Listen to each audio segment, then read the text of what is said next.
J'ai eu l'honneur, comme je l'ai dit tantôt, d'être bénéficiaire du programme SII. Et mon premier témoignage que je vais partager brièvement, et je crois que nous étions en train de boucler la session sur la négociation.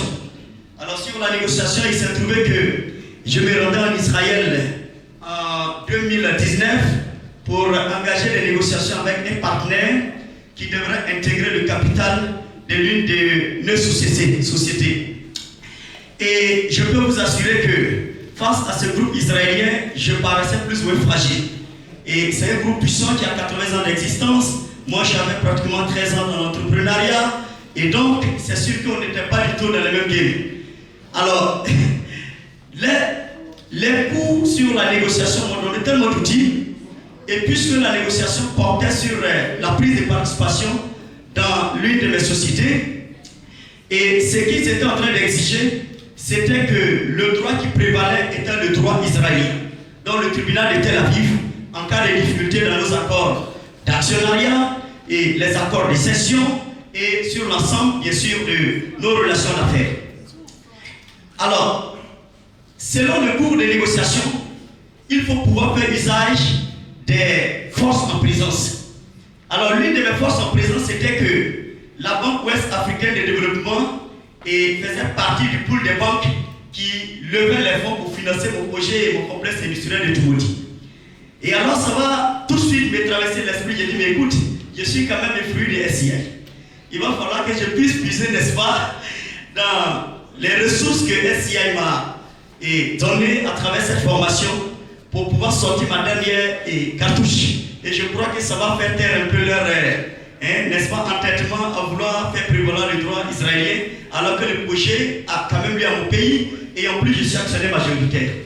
Et je leur ai dit, vous savez, la Banque Ouest Africaine de Développement qui intervient ne va jamais permettre que le droit qui puisse prévaloir soit celui d'Israël. Pourquoi? Parce que c'est une institution sous-régionale appartenant à 8 États, n'est-ce pas, et de l'espace communautaire qui ont la langue française en commun. Alors, ça les a fait tiquer. J'ai dit, mais écoutez, si vous n'y croyez pas, on fera une note pour recueillir l'avis de la BOAD. Bien entendu, avant d'en arriver là, j'avais déjà activé mes sessions quand même, mes relations au niveau de la BOAD, pour que l'avis qui puisse être émis me soit favorable. C'est ça la négociation. Et ça, j'ai pu obtenir justement, et qu'ils cèdent, n'est-ce pas, face à cette exigence, et lorsque les négociations étaient à point mort. Alors, je partage cette expérience pour dire quoi? Les cas pratiques que nous avons aujourd'hui en tant qu'à la fois entrepreneurs et chefs d'entreprise, c'est vrai que nous avons fait des formations de type académique. On est sorti en tant que maîtrisard, pour certains comme des ingénieurs. On a un certain nombre d'expériences professionnelles. Mais à un moment donné, il faut marquer un pas.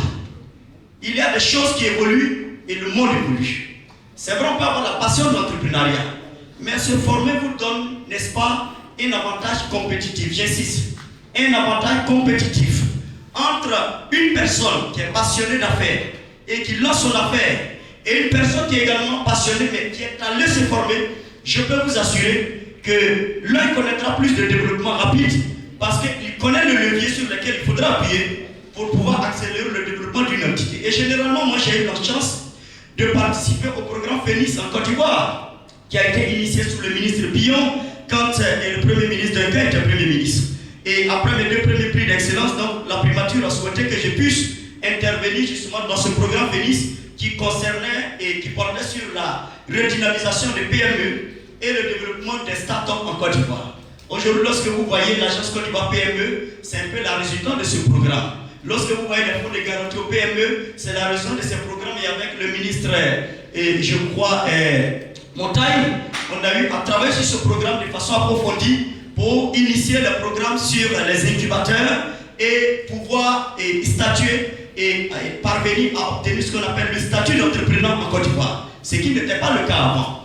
Voyez, donc, ce que je peux résumer, je voudrais vous interpeller sur des choses. Et chers auditeurs, mais aussi les invités, parce que peut-être, aujourd'hui vous êtes là, mais peut-être vous êtes le prochain auditeur. Ce que je voudrais dire, moi j'ai fait ce programme et je me suis rendu compte qu'il m'a beaucoup servi. Immédiatement, l'un de mes plus proches collaborateurs qui m'a suivi pendant 15 ans, j'ai estimé que pour que je sois efficace et pouvoir lui confier plus de responsabilités et lui permettre d'avoir les outils nécessaires, il fallait l'encourager à intégrer ce programme. Et aujourd'hui, il est l'un des lauréats de ce jour.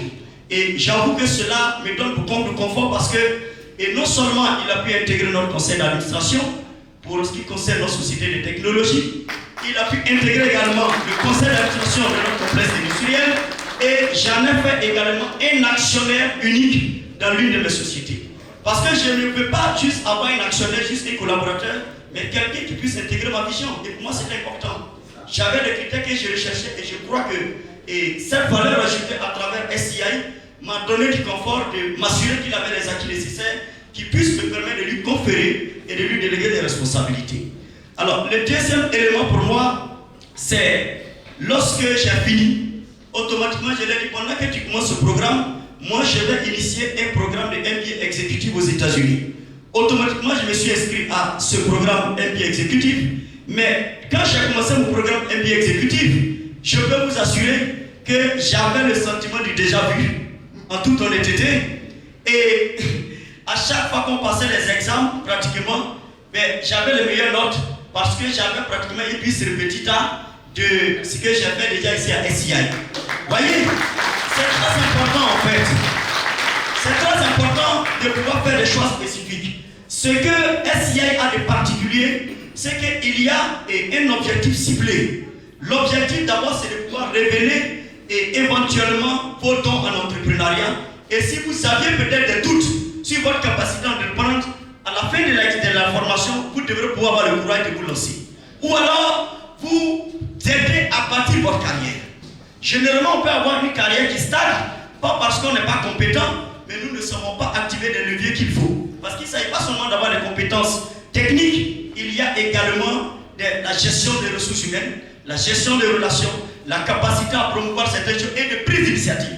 Vous pouvez être dans une entreprise et en réalité avoir la mentalité d'un entrepreneur, la prise de risque, l'innovation, la créativité et le sens des responsabilités. Et pour moi, c'est cela SCI et c'est l'une des raisons pour lesquelles je voudrais inviter pour ceux qui sont dans cette salle ce matin à pouvoir rapidement prendre la décision. Vous savez, il n'y a d'avenir que lorsqu'il se prépare aujourd'hui. Merci.